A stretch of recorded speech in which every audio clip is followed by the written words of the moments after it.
So you just got your brand new iPhone 10, went through the initial setup process like I showed in my last video, but now you're probably wondering, what else should I be doing? What else can I be doing to get the most out of my iPhone 10? What's up guys, my name is Brandon, and today I'll be showing you the first 10 things you should do after getting your iPhone 10. So let's not waste any time, let's go ahead and get right into the very first thing I would do after getting the iPhone 10, and that is to practice and get familiar with the new gesture controls on the iPhone 10. This is all new to iPhone users. We don't have a home button like we've always had in the past, so it's going to take a lot of getting used to. There's a little bit of a learning curve for the gestures on the iPhone 10, so you need to get familiar with those gestures. So of course the first one's going to be the control center. So you swipe down from the top right corner to get to the control center. You can see that's where you also see your battery percentage and other things that you don't see in the status bar right away. And to get to the app switcher, just go down to the bottom left corner and kind of just flick up a little bit and hold. So sometimes you have to hold, sometimes you don't. It just kind of depends on where you get your finger. But if you swipe up from anywhere and hold, you'll get to the app switcher right there. And if you're coming from an older device as well, you may not know how to take screenshots. All you have to do is hold the power and the volume up button, and that will take a screenshot for you. And also to go in and out of applications, you can just go ahead and swipe over from the left, just a quick little slide over, and it'll take you to that next application. It's really, really nice, really convenient, and a quick way to get in and out of certain applications. Now, we'll have a full video showing all of the gestures and basically all the basic actions for the iPhone 10. So if you want to see that, make sure to check the cards in the description below. Because once again, there is a little bit of a learning curve with the iPhone 10, even coming from the latest iPhone before this. So the second thing you should do after getting your iPhone 10 is configure or set up Face ID. So let's go into our settings and go down to Face ID and passcode. Put in your passcode if you have one, and then you want to make sure to select what you want to use Face ID for, or if you never set it up in the initial setup process, make sure to set it up right here. Now you also want to pay attention to the require attention for Face ID. Make sure to check those off if you want. Make sure to read those and see if that's something you would like. So definitely go in here and configure some of these settings for Face ID. And then of course, if you didn't get a good scan the first time, you can go ahead and reset the Face ID right there, just so your device unlocks quicker and easier every single time. The third thing is to tweak your display settings. So let's go ahead to display and brightness. And the first option you'll be presented with, of course, is True Tone. Now this I would recommend you keep on, but you can turn it off and on and see which one you prefer. I don't like the blue tint. I like the True Tone feature, which was introduced with the new iPhone 8,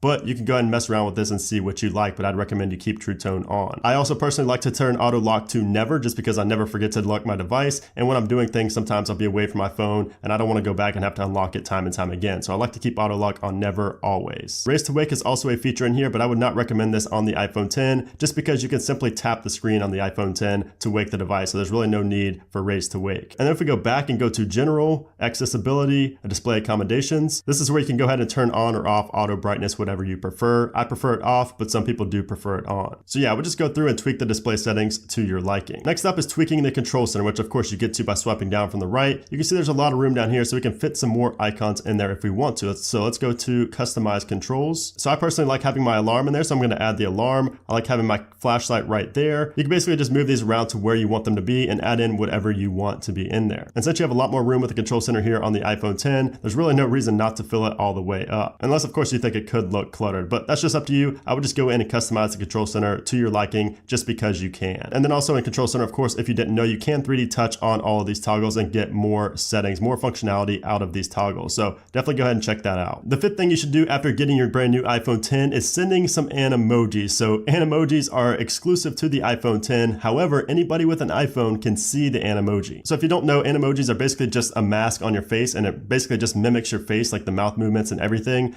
and it makes you look like an emoji. It's pretty crazy. It's kind of creepy too, but it's really fun to play around with it. Again, since it is exclusive to the iPhone 10, it's really cool because not all your friends have it. So let's go ahead and tap to start.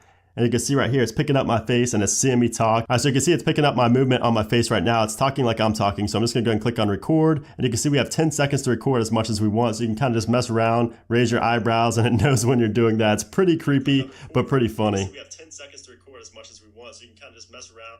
And you can hear it did pick up my voice as well. So it's pretty cool. You can go through all these different emojis. Again, it is pretty creepy, but it's pretty fun as well. It's fun to play around with. And again, people that don't even have an iPhone 10 can see the Animojis. The next thing you want to do when you get your iPhone 10 is change the camera format. So let's go down to our camera settings, formats, and we want to change this to high efficiency. And this is going to capture photos and videos in the HEVC format instead of the JPEG and H.264. So basically what this is going to do is give you the same quality, but just reduce the space that it takes. So there's really no reason not to do this. And again, it's really important that you do this first, before you get into taking a lot of pictures and videos, because you cannot change this once you've already taken pictures and videos in the other format. So definitely change this to high efficiency. You're going to save some space on your device. You should also download some AR applications to take advantage of ARKit on the iPhone 10, which of course is even more powerful than the iPhone 8. So you can go into the App Store right here. If you go to apps and you scroll down, top categories, AR apps should be right there. And you can find a ton of AR applications to take full advantage of ARKit. Really, really cool stuff. Augmented reality is definitely the future, and it's really fun to play around with some of these apps, especially apps like IKEA Place. There's another app called AR Zombie, which is really fun. I also have an application called Lightspace and Tape Measure as well. Both of these are great as well. So I definitely recommend looking around and installing some AR applications on your iPhone 10. The next thing you should do on your iPhone 10 is try out portrait selfies and take a portrait selfie for yourself, because again, this is another exclusive feature of the iPhone 10, and it's really, really cool. So not only do we have portrait lighting, but we have portrait selfies as well. So if we flip the camera around, you can see me right here, and you can see that it has the blurred background. It's the portrait effect on selfies, the front facing camera, which is really, really cool. You can even change the lighting for that as well. So we have contour light, we have stage light mono, studio light. We could change that right there, and it's really cool to take selfies with this effect. So I'm just gonna do the natural light right there, take my portrait selfie, take a look at it. Really, really cool. A lot more professional looking than just your standard selfie. So if you want to impress your friends with some amazing quality selfies, definitely check out portrait selfies. Again, another exclusive feature on the iPhone 10. The next thing you should do is organize your home screen. So definitely once you start installing a bunch of applications, you're definitely going to want to have an organized screen, whether that's folders, whether that's just moving things around to the spot you want them to be in for easy access. Whatever it is, you should definitely go ahead and organize your screen. And with iOS 11, you can move multiple app icons at once. So if you go and tap and hold on an icon and then tap on another one, you can see that we can move multiples at once to another page or into a folder, whatever it may be. So it makes it very, very easy here with iOS 11. And then with the iPhone 10, once you're in wiggle mode, you don't have a home button, but you can just swipe up, or you have a done button up here on the top right. So you can just go ahead and tap on that once you've organized your home screen. And if you're a brand new iOS user, the way to make a folder is just to drag an icon on top of another, and then it will create a folder for you. And the final thing you should do after getting your brand new iPhone 10 is install a screen protector and then throw on a case to protect